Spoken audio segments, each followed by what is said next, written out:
Welcome. आप देख रहे हैं ख्याल आपका और मैं हूं आपके साथ गुंजन मित्तल। आपका एक बार फिर से स्वागत है आपके अपने हेल्थ शो में, जिसका मकसद है हेल्थ से जुड़ी हर जानकारी आप तक पहुंचाना। वैसे तो हर बीमारी खतरनाक होती है, लेकिन कैंसर का नाम सुनते ही लोगों की चिंता बढ़ जाती है। इसका कारण है इसका इलाज, जो बहुत डिफिकल्ट और कॉम्प्लिकेटेड होता है। लेकिन अगर हम इस समय की बात करें तो अब इलाज की टेक्निक्स में बहुत विकास हो चुका है। हाल ही में डॉक्टरों ने एक नई तकनीक का इस्तेमाल करते हुए स्कारलेस रोबोटिक सर्जरी के जरिए 46 वर्षीय कैंसर रोगी के चेहरे से ट्यूमर को हटाया है। लेकिन कैंसर के इलाज की इस टेक्निक के बारे में लोगों को ज़्यादा जानकारी नहीं है। आज वर्ल्ड कैंसर डे के दिन हम आपको कैंसर ट्रीटमेंट की इस टेक्निक के बारे में बताएंगे। इसके बारे में ज़्यादा जानकारी देने के लिए आज हमारे साथ जुड़े हैं BLK मैक्स हॉस्पिटल के senior director and HOD surgical oncology and robotic surgery doctor Surendra Kumar Dabas. Doctor Dabas, आपका बहुत बहुत स्वागत है हमारे शो में। धन्यवाद गुंजन। एंड बड़ा अच्छा लगा आपके चैनल पे आके। डॉक्टर, आज जैसा कि हम सब जानते हैं कि आज वर्ल्ड कैंसर डे है और कैंसर एक बहुत गंभीर समस्या है, क्योंकि इसका ट्रीटमेंट और जो इलाज है बहुत कॉम्प्लिकेटेड है। लोग काफ़ी डर जाते हैं कैंसर का नाम सुनते ही। तो जो ये सर्जरी है वो क्या है और इसे नोवल इनोवेटिव टेक्निक क्यों कहते हैं? देखो, कैंसर नो डाउट एक ऐसी बीमारी है जो आपको फिजिकली और मेंटली दोनों इफेक्ट करती है। जी। और अगर आप डाटा के हिसाब से जाओ तो हमने लास्ट 3 मंथ्स में अगर वर्ल्ड वाइड ये देखते हैं कि भी कैंसर से डेथ, जो आज हम कोविड की बात करते हैं कोरोना की, तो कैंसर की डेथ कोविड से 3 से 4 गुना ज्यादा हो रही है हमारे देश में लास्ट 3-4 मंथ्स में। ओके। सो है ये कॉम्प्लिकेटेड ट्रीटमेंट भी है, इसका बीमारी भी थोड़ी खतरनाक है। सो आप जब भी इस ट्रीटमेंट की बात करते हो इसकी, तो हमें 3-4 चीजें ध्यान रखनी होती है। कि पहली चीज हम ये चाहते हैं कि भी कैंसर का क्योर हो जाए। फिर हम चाहते हैं कि पेशेंट को खाने पीने बोलने में दिक्कत नहीं आनी चाहिए। जी। और तीसरा, पेशेंट का जो कॉस्मेटिक आउटकम वो खराब नहीं होना चाहिए। जी। सो ओरल कैंसर की जब हम बात करते हैं तो हम तीनों मकसद पूरे करते हैं। पर जब ओरल कैंसर के ट्रीटमेंट की बात होती है तो उसमें हम पुराने टाइम में बहुत बड़े बड़े कट, फेस पे गर्दन पे कट लगते थे, जी। जिससे पेशेंट को बाद में आवाज, खाना पीना मतलब खराब रहता था, सलाइवा टपकती रहती थी मुंह से, देखने में खराब लगता था, सोशली अनएक्सेप्टेबल हो जाते थे, वो खुद को अपने आप सोसाइटी से दूर कर लेते थे। जी। जी। बट ये जो टेक्नोलॉजी मैं आपको बता रहा हूँ, इसमें हम इसको अभी स्टेज 1 और 2 कैंसर्स में यूज कर रहे हैं, वो भी ओरल कैंसर्स में, माउथ कैंसर्स के लिए। ओके। जिसमें हम माउथ कैंसर को इंट्राओरल सर्जरी करके निकालते हैं और गर्दन की सर्जरी रोबोटिकली करते हैं। तो ना आपके फेस पे कोई कट आता, ना आपके गर्दन पे कट आता। ओके। एंड जब हम जो माउथ वाला कैंसर का पार्ट निकाला है उसकी प्लास्टिक सर्जरी भी करते हैं साथ में। वहां पे एक फ्लैप लगाया जाता है जो हम थाई या हेड से लेकर लगाते हैं। और उस फ्लैप के साथ उसकी ब्लड सप्लाई को हम कनेक्ट करते हैं छोटा सा इंसिजन देके कान के सामने। और ये सारा काम हमारी टीम, जो प्लास्टिक सर्जन की टीम, वो करती है, जिससे पेशेंट को कोई स्कार फेस पे नहीं आता। तो ये खाली स्कारलेस सर्जरी की बात नहीं है, बात है functional outcome, means speech and swallowing अच्छा होना चाहिए। सो जैसे हम बात कर रहे हैं तो उसके लिए हमारे लिप्स, टंग और पूरा एरिया अच्छा होना चाहिए। जब हम स्वॉलिंग करते हैं तब भी लिप्स में नेगेटिव सक्शन मेंटेन की कैपेसिटी होनी चाहिए। सो जब आप लिप को कट नहीं करते हैं, इंट्राओरल सर्जरी करते हैं, तो आप नेगेटिव सक्शन मेंटेन कर सकते हो। ऐसे में आपका स्पीच और स्वॉलिंग मेंटेन रहता है। तो हम इसे कह सकते हैं कि जो हमारे पेशेंट्स हैं उनको एक नई जिंदगी मिल रही है बेसिकली इस सर्जरी के थ्रू। तो ये सर्जरी कैसे काम करती है? सर्जरी, जैसे आप ये जो रोबोटिक टेक्नोलॉजी है, तो लोगों को लगता है कि इसमें सर्जरी रोबोट करता है। बट आज इस टेक्नोलॉजी अगर हम डिटेल में जाएं तो रोबोट एक हमारा इंस्ट्रूमेंट है जो हमें सर्जरी करने में हेल्प करता है। जी। लाइक हम लेप्रोस्कोपिक सर्जरी की बात करते हैं जिसमें हम पिन होल सर्जरी करके इंस्ट्रूमेंट डालते हैं, सेम ऐसे ही रोबोट के इंस्ट्रूमेंट डलते हैं। पर फर्क कहाँ होता है कि लेप्रोस्कोपिक सर्जरी में हम 2 हैंड यूज करते हैं। ओके। जब रोबोटिक सर्जरी पे आप जाते हो तो रोबोट पेशेंट के पास होता है और आप दूर बैठ के कंप्यूटराइज सिस्टम से ऑपरेट करते हो उसको। तो ऐसे में आप अपने दोनों हाथ और दोनों पैर को यूज करके रोबोट की 4 इंस्ट्रूमेंट को कंट्रोल कर सकते हो। ओके। तो इससे ये सर्जरी वेल कंट्रोल्ड और प्रिसाइज हो जाती है, जिसमें कॉम्प्लिकेशन रेट कम होती है। ओके। सो कॉम्प्लिकेशन रेट कम होंगे, पूरा सर्जन का कंट्रोल है सर्जरी पे, तो पेशेंट का आउटकम हमेशा बेटर रहता है। ओके। तो ये भी बताइए सर्जरी के और क्या फायदे हैं डॉक्टर? अगर हम ओरल कैंसर्स की ही बात करें तो मैंने आपको 3 मकसद बताए भी, क्योर, कॉस्मेसिस और फंक्शनल आउटकम। जी। ये तीनों मकसद हमें पूरे करने हैं। इसके अलावा जब भी हम ओपन सर्जरी करते हैं तो गर्दन में कट लंबा आता है पीछे से लेकर आगे तक, और जी। पुराने टाइम पे लोग पूरा कट नीचे तक भी देते थे। हम्म। तो उसमें आपकी गर्दन में स्कारिंग, स्टिफनेस, शोल्डर का नीचे ड्रूप होना, कान का सुनपन, होठ टेढ़े होने, ये सारी प्रॉब्लम्स होती थी। ओके। बट और फेस का सूजना। हम्म। बट अब जब आप रोबोटिक सर्जरी करते हो तो हम पिन होल सर्जरी करके, जो चेस्ट में पिन होल मतलब छोटे छोटे 8 mm के होल्स करके सर्जरी करते हैं। तो उससे क्या होता है कि आप कोई भी कट नहीं दे रहे हो, सारी नर्व्स वेसल्स आपको अच्छे से दिखाई देती हैं। रोबोटिक सर्जरी 3 डायमेंशनल सर्जरी है। हम्म। आपको 10 गुना बड़ा दिखता है, तो ओके। आप एक एक स्ट्रक्चर को अच्छे से बचा सकते हो, क्लियर दिखते हैं मिनिमम जी। को टच करते हो, हम्म। तो उसके साइड इफेक्ट मिनिमम होंगे। Okay. It is not only scarless, but आपके जो फंक्शंस हैं, आपकी जो स्कारिंग नहीं है, स्टिफनेस नहीं है, शोल्डर अच्छा काम करता है, हम्म। कान कम सुन रहता है, होठ सीधे रहते हैं, तो ये उसका बेनिफिट है। ओके। तो जो ये सर्जरी है वो सिर्फ ओरल कैंसर के ट्रीटमेंट के लिए यूज़ की जाती है या और भी कैंसर के ट्रीटमेंट में यूज़ होती है? देखो, रोबोटिक टेक्नोलॉजी मानो कि 99 में वर्ल्ड में आई थी। हम्म। हमारे देश में सबसे पहले रोबोट 2003 में एम्स में आया था। ओके। और उस टाइम इस सर्जरी को खाली यूरोलॉजिकल सर्जरी में यूज करते थे मैक्सिमम। जी। और अब धीरे धीरे आप देखोगे तो now robotic technology can be applied in oral cancers, throat cancers, it can be applied in chest cancers, okay. it can be applied in abdominal cancers, hmm. pelvic cancers. Hmm. So now it is applied everywhere except brain surgery, I can say that, except heart surgery nowadays. Okay. Okay. Even heart में भी लोग अब try कर रहे हैं कि भाई इस टेक्नोलॉजी से मिनिमली इन्वेजिव हम सर्जरी कर पाए। सो धीरे धीरे सारी चीजों में आ रही है। बट अगर आप हेड नेक कैंसर की बात करो तो we don't have trained people जी। in this technology who can do robotic surgery for these head neck cancers. जी। So we as a pioneer are doing much more work in head neck robotic surgery across the world, I can say that. So I am doing this surgery since last 10-12 years into head neck. But जो मैं okay. scarless वाली बात कर रहा हूँ, we have hmm. started this around 6 months back. Hmm. After getting a lot of experience into robotics of head neck cancers, now we are just innovating our techniques कि हम अपने patients को benefit दे पाए best से best. जी। तो जो ये experience था, आपने जो ये स्कारलेस रोबोटिक सर्जरी करी, तो ये कैसा रहा आपका एक्सपीरियंस?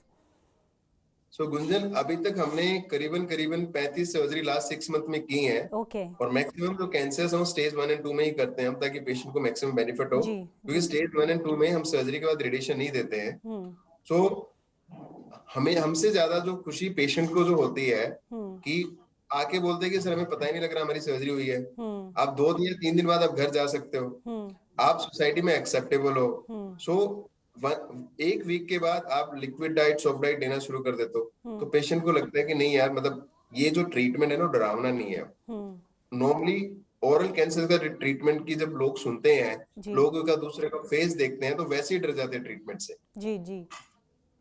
तो ये मतलब बहुत बूम है एक, हम बात करें इनोवेशन टेक्निक्स में, और लोगों को एक नई ज़िंदगी दे रहा है और एक आशा भी दे रहा है कि लोग ये सर्जरी करवा के एक नई लाइफ जी सकते हैं। डॉक्टर, ये भी बताइए कि सर्जरी में कौन से चैलेंजेस होते हैं आपके लिए? देखो, जब भी कोई भी सर्जरी करते हैं तो हर सर्जन के लिए एक चैलेंज होता है। जी। एक, आप उस चीज में एक्सपर्ट होने चाहिए। जी। सो रोबोटिक सर्जरी ऐसी नहीं है कि भी आप एकदम कर पाओगे उसको। You need time to learn this system. इसको टाइम चाहिए सीखने के लिए। सो जैसे मैंने आपको बोला, मुझे 10-12 साल हो गए रोबोटिक सर्जरी करते हुए। जी। उसके बाद मतलब डे बाय डे, पहले मैंने हेड नेक सर्जरी शुरू की, फिर मैंने chest, oesophagus, lung cancer, abdominal cancers, GI cancers, urological cancers. So now we are refining ourselves into all. क्यों? क्योंकि अब हम ट्रेंड हो चुके हैं, अब हमें पता है कि सिस्टम को कैसे चलाना है, पेशेंट्स को कैसे बेनिफिट देना है। इसलिए लास्ट इस टेक्नोलॉजी पे आए हैं जिसमें हम स्कारलेस सर्जरी की बात कर रहे हैं। बट कोई भी नया सिस्टम सीखने के लिए आप एकाएक रातों रात आप सर्जन नहीं बन पाते हो। जी बिल्कुल। आपको पूरा ओपन सर्जरी का एक्सपीरियंस होना चाहिए। कल को आपसे कोई कॉम्प्लिकेशन हो तो पेशेंट को कोई कॉम्प्लिकेशन नहीं होनी चाहिए। जी। जी। अगर आप रोबोटिक सिस्टम ना चला पाओ तो ओपन सर्जरी आपको अच्छे से आनी चाहिए। सेकंड, जब भी आप ट्रेन होते हो तो आपके साथ हमें मेंटर अटैच किया जाता है जो आपको सिखाता है ये सर्जरी। जी। So for head neck surgery and rest of the robotic surgery, I am the mentor in this country for this robotic surgery. मैं बहुत सेंटर्स पे जाके, मतलब इंक्लूडिंग एम्स ऋषिकेश, एम्स जोधपुर, अपोलोज ग्रुप, मैं कम से कम 15-20 सेंटर पे जाके लोगों को सर्जरी सिखा रहा हूँ ये कि how to do that. Okay. It's very तो गुड जब सर। तक आप नहीं जी सीख पाते आप पेशेंट पे अप्लाई नहीं कर सकते इसको। जी। डॉक्टर ये भी जानना चाहूंगी, अभी आपने एम्स की बात करी, तो भारत में और कहाँ पर ऐसी सर्जरी की जाती हैं? सो अब भी गुंजन, आप बात करोगे अगर इस स्कारलेस सर्जरी की, सो अभी लोग कोई भी नहीं कर रहे हैं। Even I hmm. Will say that world में भी लोगों ने नहीं किया अभी, ओके। क्योंकि हमारे यहाँ ओरल कैंसर्स पूरे वर्ल्ड में सबसे ज्यादा इंडिया में पाए जाते हैं। ये ओनस हमारे ऊपर आता है कि हम अपनी टेक्नोलॉजी वर्ल्ड को दें कि भी हाँ ये चीज ऐसे करनी चाहिए। जी। जैसे कि यहाँ कैंसर इंसिडेंस ओरल ज्यादा है, सो हमें स्टेप फॉरवर्ड आना पड़ेगा पूरे वर्ल्ड को ये दिखाने के लिए भी हाँ ये सर्जरी ऐसे पॉसिबल है। Okay. So more the numbers you have, you have more experience, then you can innovate your technology. जी। अभी हमारे इंडिया में robotic surgery into head neck cancers कुछ सेंटर्स पे होती है, हम्म। काफी जगह मैं जाके खुद ट्रेन करके आया हूँ। बट ये स्कारलेस अभी हमने 6 महीने पहले शुरू की है। जी। So now I am asking people to come forward and learn this technology. Okay. जैसे कि आप बता रहे कि इससे लाइफस्टाइल में खासा असर नहीं पड़ता है सर्जरी के बाद लोगों की, क्या इस सर्जरी के कोई साइड इफेक्ट्स भी हो सकते हैं? ऐसी कोई सर्जरी नहीं है गुंजन जिसके साइड इफेक्ट ना हो। जी। बेसिकली क्या है कि आप जब भी रोबोट के इंस्ट्रूमेंट डालते हो तो आपको एक स्पेस बनाना पड़ता है, उसको हम कहते हैं कि फ्लैप रेजिंग स्टेप है ये। तो इसमें जो आपकी छोटी छोटी नसें होती हैं खून की, वो ऊपर स्किन की तरफ जा रही होती हैं। अगर आप ठीक से उसको हैंडल नहीं करोगे ब्लीडिंग हो सकती है। ओके। तो अगर ब्लीडिंग होगी तो उसको हैंडल करना आना चाहिए कि आप उसको कैसे हैंडल कर पाओगे। जी। सो जैसे बाकी सर्जरी की कॉम्प्लिकेशन होती है, इन्फेक्शन, ब्लीडिंग, ये रोबोटिक सर्जरी में भी सेम कॉम्प्लिकेशंस होंगी। सो ये सर्जरी डिफरेंट नहीं है, ये एक टेक्नोलॉजी डिफरेंट है जिसमें आप ये जो आउटकम्स अच्छे लाना चाहते हो। बट अगेन जैसे आप ओपन सर्जरी से शुरू शुरू में सीखते हो, कॉम्प्लिकेशंस करते हो, फिर उनसे सीखते हो, सेम रोबोट में भी ऐसे ही है। आप डे बाय डे आप रिफाइन करते हो अपनी टेक्नोलॉजी को, अपने आप को। सो कॉम्प्लिकेशंस हर सर्जरी में होती हैं, बट आपको उनको हैंडल करना आना चाहिए। ओके। तो ये बताइए कि सर्जरी से किस तरह के कैंसर और बीमारियों का इलाज किया जाता है और उन्हें क्या कहा जाता है? देखो, अगर हम रोबोटिक टेक्नोलॉजी की बात करें तो मैंने आपको बताया कि इसको हम मुंह से लेकर गर्दन, गला, पेट, यूरोलॉजिकल कैंसर, सारे कैंसर की सर्जरी कर सकते हैं। बट अगेन एक मैसेज देना चाहूंगा कि कहाँ ये टेक्नोलॉजी यूज होनी चाहिए वो सर्जन बताएगा, ना कि पेशेंट बताएगा। हर कैंसर का रोबोट से ट्रीटमेंट नहीं हो सकता। मान लो आपके मुंह में कोई कैंसर है और स्किन तक बाहर आया हुआ है, उसमें रोबोटिक टेक्नोलॉजी यूज करके क्या करोगे आप? जी। स्कार तो वैसे ही आना है उसको। ऐसे अगर पेट में बहुत बड़ा कैंसर है और जिसको निकालने के लिए आपको कट देना पड़ेगा, तो वहां रोबोटिक सर्जरी का बेनिफिट नहीं है। तो रोबोटिक सर्जरी के बेनिफिट उन पेशेंट्स में है जिनमें ट्यूमर का साइज बहुत बड़ा नहीं होता, ओके। जिसको निकालने के लिए बड़ा कट ना देना पड़े, और ऐसी लोकेशंस पे जहां ओपन सर्जरी अगर आप करोगे तो बड़ा कट देना पड़ता है। ओके। तो ये भी बताइए कि जो ये लेजर जो होती है सर्जरी, उससे किस तरह से अलग होती है ये सर्जरी? सो लेजर भी अगेन एक इंस्ट्रूमेंट है जो कट करता है। जी। तो लाइक मुंह के कैंसर में हम लेजर यूज करते हैं और उसको काटते हैं ट्यूमर को। सेम हम एक कोटरी सिस्टम होता है जिससे हम उसको कट करके, बंद करके काटते हैं टिश्यू को। सो लेजर एक सर्जरी नहीं है, लेजर तो एक इंस्ट्रूमेंट है जो कटिंग मेथड है। ओके। उसको आप कहीं भी यूज कर सकते हो। बट मैक्सिमम टाइम जो लेजर सर्जरी होती है वो oral cancers, throat cancers, voice box cancers and prostate cancers में मल्टीपल टाइप के लेजर्स यूज होते हैं। ओके। या prostate surgery, benign prostate surgery के लिए भी यूज होते हैं। तो laser is not an surgical method, it's an instrument. Laser is a cutting tool. Okay. Doctor ये बताइए कि क्या इस सर्जरी में बाकी सर्जरी के मुकाबले ज्यादा समय लगता है? अगेन जब भी आप कोई टेक्नोलॉजी सीखते हो गुंजन, सो टेक्नोलॉजी को सीखने में टाइम चाहिए आपको। जी। एक एक्सपीरियंस सर्जन का टाइम रोबोट और ओपन सर्जरी में बराबर होगा। ओके। बट जब आप सीखते हो रोबोटिक टेक्नोलॉजी, आप ओपन ओपन सर्जन हो, आप रोबोटिक सर्जरी करना चाहते हो, जी। तो yes you will take time to learn that. जी। But ultimately once you are trained one, then time does not matter, time will Okay. be same. And again as a surgeon we always say surgery का time matter नहीं करता, आपका outcome matter करता है कि patient को last में benefit किस चीज से आ रहा है। जी।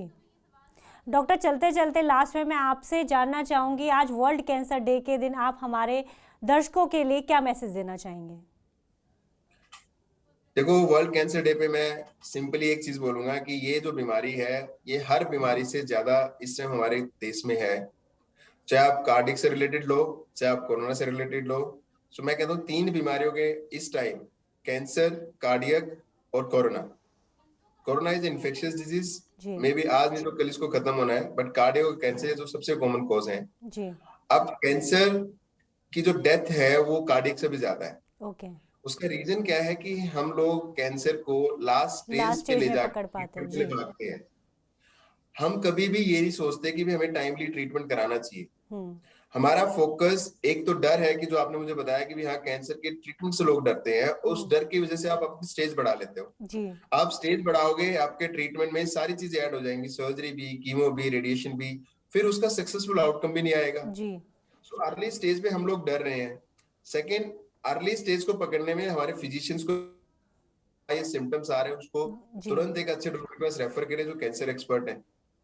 जी सो ये अवेयरनेस पेशेंट के लेवल पे नहीं, एक फिजिशियन अवेयरनेस भी होनी चाहिए कि भी इस पेशेंट को अच्छे स्पेशलिस्ट के पास रेफर किया जाए। जी but message to public is that cancer is curable जी if you detect this cancer at early stage.